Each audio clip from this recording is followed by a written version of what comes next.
one thing that the church-based model does for our students is to remind them of the significance of Christ's church. As a professor, I feel very strongly about the church.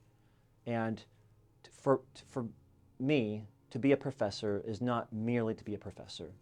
It's to be one devoted to his church and to encourage others, namely students and congregants and my own children, to revere the church deeply because we love Christ infinitely. So I want my students to take away from my classes, as well as away from the activities that I'm involved in on a church level, to take that as an encouragement and as an exhortation to always be busy in Christ's church.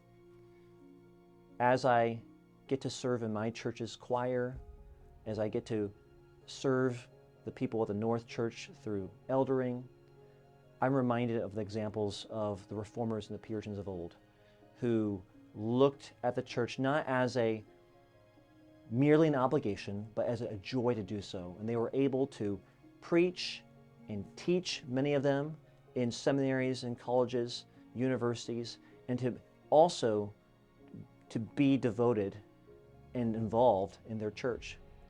And so I view my role as elder, professor, scholar, not as separate buckets, not as separate entities, but as entities that God has given to me to steward, but also to encourage students, to remind them that their lives can be completely intertwined with church and should be.